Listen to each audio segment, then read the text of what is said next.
ugishije umwirongikane torero mukomere icumbi ribaye amayobera amapfa afashe intebe. Turabasuye inshuti bakundwa bene data mwese muri mu bihugu bitandukanye ku migabane 5 y'isi, haba uAfrika, Aziya, Uburayi, Amerika ndetse no muri Australia. Ukomeje gukurikirana ijambo ry'Imana mutegurirwa na Revelation Ministry, mukarigezwaho nanjye Ikigeneje Arike. Amahoro y'Imana abane namwe mwese. Abahinduye benshi mu bihe bikomeye babitsubutunzi bwa. Dushimiye Imana yongeye kuduha uyu mwanya kugira ngo dukomeze kuganira ijambo ry'Imana cyane kubirebana n'igitabo cy'ibyahishuwe. Iki ni ikiganiro igihe cyanjye, aho dufitemo insanganyamatsiko ivuga ngo sobanukirwa igitabo cy'ibyahishuwe. Turakomeje rero, turacyari ku gice cya gatatu, tugeze ku murongo wa 18 ku nama eshatu Yesu arimo kutugira twebwe abo muri iki gihe cy'itorero rya LAODICEA, itorero rya nyuma, itorero ry'akazuyazi, ubukristo bw'akazuyazi, ubupasitoro n'ubushumba bw'akazuyazi, ubudiyakoni bw'akazuyazi, kuririmba ari kuri akazuyazi, kwitwa umunyamasengesho ariko utari umunyamasengesho nyakuri, kwitwa evangeliste kandi mu by'ukuri ibyo uvuga ntaho bihuriye n'ubugingo buhoraho, kwitwa umuhanuzi ariko ubuhanuzi uhanura hakaba nta bugingo bwihishemo. Ngibyo ibihe duhagazemo, igihe isi ifite iterambere ryihuta cyane ku buryo abantu bafite inyota nyinshi cyane yo kugira ngo bajyane nayo, kandi koko nibatihutana nayo izabasiga. Ariko igikomeye muri ibyo nuko mbere yuko twihutana n'isi dukwiye kwihutana na Yesu. Yesu nagendana natwe ntabwo isi izadusiga, tuzagendana nayo kandi tubashe kuyitwaramo neza tutiyanduje. Noneho ngizi nama eshatu Yesu yagiriye itorero rya LAODICEA, inama eshatu arimo aratugira muri iyi minsi. Icyambere yaravuze ngo ungureho izahabu yatunganirijwe mu ruganda ubone kuba umutunzi. Aho niho tugeze, tugiye kubanza guhera ku izahabu yatunganirijwe mu ruganda. Ese iyi zahabu yatunganirijwe mu ruganda Yesu yavuze tugomba kumuguraho ni iyihe nk'abakristo muri iki gihe cya none turimo, cyangwa se nk'abaturage b'isi, turavuga batizera, abapagani barangajwe n'isi cyane, kuko abantu bose baremwe n'Imana, nta muntu n'umwe itaremye, ariko hariho n'abana b'Imana. Abana b'Imana ni abamaze kwizera umwami Yesu. Abantu b'Imana ni abantu bose Imana yaremye ariko batarakizwa. Rero Imana ishaka abantu bose ari abatarakizwa nabo bamenye ubu buhanuzi, bakumva iyi nama Imana iri kubagira. Hanyuma bizera nabo abana b'Imana, nabo Imana irabagiriye inama kugira ngo babashe guhangana n'umwanzi Satani, kuko duhanganye na Satani n'abadayimoni. Ntabwo twebwe duhanganye nk'abantu, ahubwo duhanganye na Satani n'abadayimoni. No kugira ngo Imana tugire inama tumenye icyo tuyiguraho. None urumva ko atangiye avuga ngo mungureho izahabu yatunganirijwe mu ruganda mubone uko muba abatunzi. Mu by'ukuri ntabwo aha Yesu yavugaga izahabu zisanzwe tuzi natwe. LAODICEA yo mu kinyejana cya mbere bari abakire, bari abaherwe nk'uko twabibabwiye. Zahabu bari bazifite, bari bafite ubutunzi bwinshi. Ntabwo rero Yesu yabagiriye inama yo kugura izo zahabu zisanzwe. Tugiye kureba iyi zahabu Yesu ari kudusaba kumuguraho, nubwo dufite zahabu zindi zisanzwe. Noneho iyo tugura kuri Yesu ni iyihe? Ese ikiguzi dutanga kugira ngo tuyigure ni iki? Turasoma ubutumwa bwiza uko bwanditswe na Matayo ibice 13 umurongo wa 44 na 45. Hatubwira ngo iki? Umurongo wa 44 haravuga ngo ubwami bwo mu ijuru bugereranywa n'izahabu zahishwe mu murima umuntu azigwaho, arazitwikira, aragenda. Umunezero umutera kugura ibyo yari atunze byose ngo abone kuwugura, cyangwa se abone kugura uwo murima. Bibiliya yivuze kugura, ibishatse kugurisha. Urwo ni rwo rurimi rwakoreshwaga mu gihe yandikwaga. Niyo mpamvu batubwiye ngo umunezero umutera kugura ibyo yari atunze byose. Ubwo bari bashatse kuvuga ngo kugurisha ibyo yari atunze byose ngo abone kugura uwo murima. Umurongo wa 45 haravuga ngo kandi ubwami bwo mu ijuru bugereranywa n'umutunzi ushaka imaragarita nziza. Abonye imaragarita imwe y'igiciro cyinshi, agurisha ibyo yari atunze byose, cyangwa se agura ibyo yari atunze byose, niko batubwiye, ngo abone kuyigura. Urumva ko tugiye gusobanura iyi zahabu Yesu arimo kudusaba kumuguraho ni iyihe, ni bwoko ki. Ikiguzi se tugomba gutanga kugira ngo tumugureho iyi zahabu ni ikihe? Batweretse hano muri Matayo ibintu bibiri. Hari umurima, hakaba na zahabu zari zishwe muri uwo murima. Icya gatatu ni umuntu waje arazivumbura, zibona muri uwo murima, ngo ariko yuzura umunezero cyane, bituma agenda agurisha ibyo yari atunze byose kugira ngo abone uko aza kugura uwo murima avanemo izo zahabu. Noneho tubisobanuye neza, ni ukuvuga ngo uyu murima usobanura agakiza, hanyuma izi zahabu zigasobanura ubwami bw'ijuru, ubwami bw'Imana. Niyo mpamvu batubwiye ngo ubwami bwo mu ijuru bugereranywa n'izahabu zahishwe mu murima. Umurima ni agakiza, hanyuma izahabu ni ubwami bwo mu ijuru. Uwo ni Yesu wabivuze. Noneho uyu muntu wuzuye umunezero akajya kugurisha ibyo yari atunze, ni ukuvuga ngo ni ukugira ibyo ureka byari bigufitiye umumaro mu ruhande rw'umubiri, ukakira agakiza, ubwo buguze. Ndabisobanura gutya. Ni ukuvuga ngo ikiguzi ni ugukizwa. Icya kabiri, icyo uguze ni agakiza, ubwo ni agakiza wakiriye. Icya gatatu, izahabu ni ubwami bw'ijuru. Ni ukuvuga ngo agakiza niko kabitsemo izahabu, aribwo bwami bw'ijuru. Hanyuma kukagura ni ukwemera kureka ibyari bitunejeje byo mu isi, bimwe byinshi byari bitunejeje nk'ibyaha, haba kunywa inzoga, haba kunywa itabi, haba kuba wabona umugore uwo wifuje wose mukaryamana kubera ko ufite ubushobozi bwo kuryamana nawe, haba kuryamana n'umugabo wifuza, haba gukundana n'umukobwa wose ushaka mukaryamana. Mbega biriya bintu byose byari bikunejeje, wumvaga ari byiza mu ruhande rw'umubiri, ukemera ukabigurisha. Kubigurisha ubwo ni ukubireka, warangiza ukakira Yesu, ukakira agakiza, ukabura kaguze. Hanyuma muri ako gakiza kabitsemo zahabu, aribwo bwami bw'ijuru. Ibi rero umuntu ubishobora ni wa muntu wahishuriwe agakiza ikintu kikarimo. Niyo mpamvu batubwiye ngo uriya muntu we yavumbuye muri uyu murima ko harimo zahabu zihishwemo, ngo yuzura umunezero mwinshi. Umaze kumwuzura, aragenda agurisha ibyo yari atunze, afata ayo mafaranga, aragenda agura uwo murima kugira ngo afate za zahabu zihishwemo.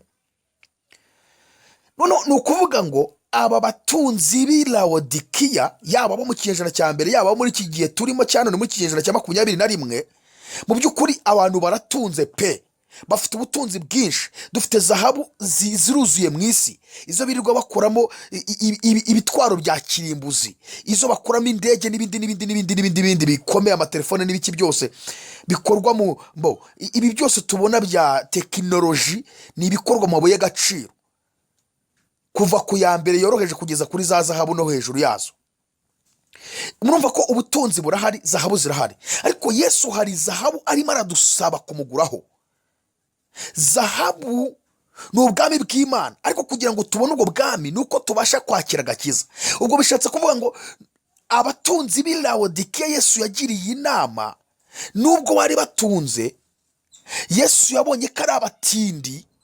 Kubera iyihe mpamvu? Nuko batari batunze ubwami bw'Imana mu mitima yabo. Baba Kristo b'i Laodikiya Yesu yagiriye inama yo kumuguraho agakiza kugira ngo bavumbure mu bwami bw'Imana. Nubwo bahoraga mu nsengero basenga, nubwo bahoraga babwiriza, nubwo bari bafite leadership, bafite ubuyobozi muri bo mu bigendanye na teokarasi, ubuyobozi bw'Imana muri bo, ubwo turavuga abashumba bo muri icyo gihe cyangwa se bo muri iki gihe, ariko Yesu abona ko n'ukuri nta butunzi bafite bw'agakiza, nta bwami bw'ijuru buri mu mitima yabo. Ni ukuvuga ngo abantu bari bashyize imbere kuririmba, bashyize imbere kubwiriza, bashyize imbere amatitire pasiteri, aposo, bishop n'ibindi, ariko ntabwo mu mitima yabo harimo zahabu, ntabwo harimo ubwami. Bivuga ngo nta gakiza bagifite, n'abari bagafite benshi bamaze kugata, ahubwo gukorera Imana byahindutse ubuzima, bizinesi, gushaka kugira ngo menyekane, ngire amafaranga, ngire icyubahiro muri leta n'ahandi n'ahandi. Iyo tuvuze gutya ntabwo tuba dushatse kuvuga ngo itorero ryose muri rusange nuko bimeze, kuko Bibiliya iravuga ngo itorero rya Kristo ryubatse ku rutare. Urutare ni Yesu, kandi Yesu akaba ari nawe mutwe w'iryo torero. Igihimba birashoboka ko cyarwara, kikaremba, kikagera kure. Umuntu ashobora gucika ukuguru agakomeza kubaho umutwe mu gihe ukiriho. Umuntu ashobora gucika akaboko agakomeza kubaho n'ubwo umutwe, n'ubwo ukuguru kwavuyeho cyangwa ukuguru kwavuyeho ariko umutwe ukiriho, we akomeza kubaho. Kristo niwe mutwe w'itorero. Hanyuma itorero, abakristo, abayobozi b'amadini ni igihimba. Hanyuma buri mukristo akaba urugingo rw'itorero. Rero ntabwo bivuze ngo niba itorero ryarwaye ngo itorero ryavuyeho, kuko Kristo niwe mutwe w'itorero. Haleluya, Mana ishimwe cyane. Rero iyo tuvuze gutya ntabwo dushatse kuvuga ngo abantu bose baraguye, ko Yesu arahari, niwe nyiri itorero. No mu gihe cya Eliya yaravuze ngo bishe abahanuzi bose, basenga igicaniro cy'Uwiteka, none Uwiteka we ni jyewe usigaye, nanjye Yezebeli arimo arangenza ngo anyice. Uwiteka yaramubwiye ngo sigaje 7,000 bitarapfukamira Bayali. Ariko kandi niyo tugiye gusesengura cyane tukajya muri byo tugacukumbura, tubona ko mu gitabo cy'Abami cya gice cya 18 n'icya 19 n'icya 20, iyo ucukumbuye cyangwa usomye icyo gitabo cyose cy'Abami cya mbere, ubona ko mu by'ukuri nta muhanuzi wari uri muri Isiraheli. N'abandi ijana Obadiya yari yarabahishe mu buvumo, bari bihishe, ntago babonekaga, ntibari bagihanura. Ariko kuko Imana ariyo nyir'umurimo, n'ubundi yabonaga muri Eliya hazakomokamo abandi bahanuzi benshi, kuko iyo ucukumbuye ubona nta bandi bahanuzi bari bahari. Rero kuba Yesu ari we mutwe w'itorero, itorero rya Kristo riracyahari. Mana ishimwe cyane. Noneho bivuze ngo abantu turakize, dufite amafaranga, dufite amamodoka, dufite amazu, dufite akazi keza, dufite amashuri, dufite ubumenyi bwinshi bw'isi twibitseho, ariko turi abatindi mu buryo bw'umwuka. Yesu ashaka ko tuba abakungu, tukaba abaherwe, tukaba abakire mu kumuguraho zahabu. Gushaka ubwami bw'Imana bukaba mu mitima yacu. Ubwo gushaka ubwami bw'Imana biraturuka mu kubanza tukongera tugakizwa neza, tukisuzuma, tugakizwa, tugahinduka, ubugingo bwacu bukishimira umubyibuho w'agakiza. Muri uko kubikora, n'ubundi ubwami bw'Imana ariyo zahabu iza bageze muri twebwe. None urumva ko aba bakungu b'i Laodikiya, aba bakristo b'i Laodikiya, nubwo bari bakize mu ruhande rw'umubiri, aba bakristo muri iyi minsi y'imperuka turimo, nubwo dukize, dufite amafaranga, ariko Yesu ari kubona turi abatindi.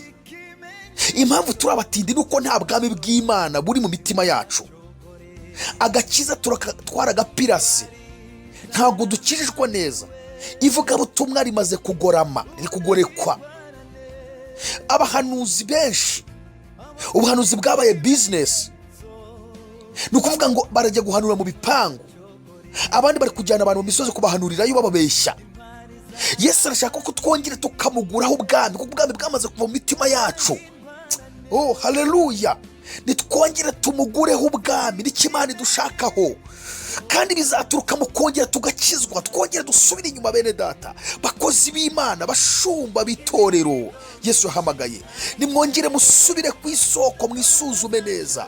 Nimwongere mujye kunywa ku isoko kera mwanywagaho, nimwongere musubire mu gusenga, nimwongere musubire mu kwiyiriza ubusa, nimwongere musubire mu byanditswe byera, teolojiya mwe muyirambitse hasi, musubire muri Bibiliya, muyisome mwiyirije ubusa, muyisome musenga, muyisome mucukumbure, Umwuka Wera w'Imana yongera asukwebe, abasukweho impano z'umwuka zibagarukaho, mwongere mwerekwe, mwongere mwumve ijwi ry'Imana, mwongere muhanure, mwongere muhishurirwe, mumenye imigambi Satani afitiye itorero, mubashe guhangana nayo, mwongere murere itorero, murere abana bari gukizwa, nimubarere, mubagaburire ibyanditswe byera, bahinduke. Ni Imana iri gushaka ku itorero rya Laodikiya. Hasila ifari brini sanse shahola zi edistaibon hewas blia se efoas dinasi etai wihisbo nilanto ekisi distafidi shaini. Imana irashaka ko twongera bashumba bakoze b'Imana tugahinduka. None zahabu Yesu ariko dusaba kumuguraho nuko twongera tugakizwa, hanyuma mu gakiza harimo ubwami ariyo zahabu. Ngira itoro rya Laodikiya, ngiyi inama y'Imana tugira, mungureho izahabu yatunganijwe mu ruganda. Twabonye ko ikiguzi ni ukwemera tukongera tugahinduka, tukagira ibyo turekura twari dufite, twari dukunze, biduhesheje icyubahiro ariko bidesheje Imana icyubahiro, tukabirekura. Icya kabiri, icyo tugomba kugura aricyo kigereranwa n'umurima, uriya murima Yesu yagaragaje, ni agakiza. Hanyuma aka gakiza kabitsemo izahabu. Izahabu ni iki? Ni ubwami bw'Imana, ni ubwami bw'ijuru. Nitumara gukizwa mu gakiza tuzabona mu bwami bw'Imana, kandi ubwami bw'ijuru nibumara kugera muri twebwe, n'ibyo twifuza byose bizatugeraho. Icyubahiro tuzakigira, ubutunzi tuzabugira. Kubera iki? Ahantu hose hari ubwami nta butindi bubayo. Ninde se wabaye mu bwami akaba ari ibwami agasonza akambara ubusa ari imbere y'umwami? Ari ibwami? Ntibibaho. Ubwami bwa Kristo niba mu mitima yacu, natwe tukaba muri bwo, ntago tuzahura n'ubuzima butugoye. Satani azaza tumenye uko tumurwanya, umwanzi wacu ari Satani n'abadayimoni be, tuzabakubita kuko turi mu bwami. Zahabu nziza atunganyijwe mu ruganda, nimungureho ubwami bw'Imana, nimugure ubwami bw'Imana, nimwemere mukizwe, mugire ibyo murekura mwari mukunze, hanyuma ubwami bwa Kristo bube mu mitima yanyu. Bashumba abakozi b'Imana, bavuga butumwa, abanyamasengesho, nimureka twongere dukizwe, duhinduke. Umwuka w'Imana, Umwuka Wera yongera akorera mu mitima yacu. Murakoze cyane, Imana ibahe umugisha. Turasenze twinginze Uwiteka Nyiringabo kugira ngo arusheho kuduhembura. Murakoze cyane ko Imana igiye gufasha buri wese. Amahoro y'Imana bane namwe. Shalom, shalom. Ubuzima bw'isi ya none uyobowe n'impiya, abafite ikimenyetso cy'amaraso ntimuzacogore. Indwari zarananiwe, ubona hindwarane. Tubashimiye umwanya mwafashe wanyu wo gukomeza gukurikirana inyigisho twabagezagaho, kandi tubararikiye gukomeza gukurikirana izi nyigisho kuri uyu murongo. Murakoze, Imana ibahe umugisha cyane. Ubona hindwarane, abafite ikimenyetso cy'amaraso ntimuzacogore.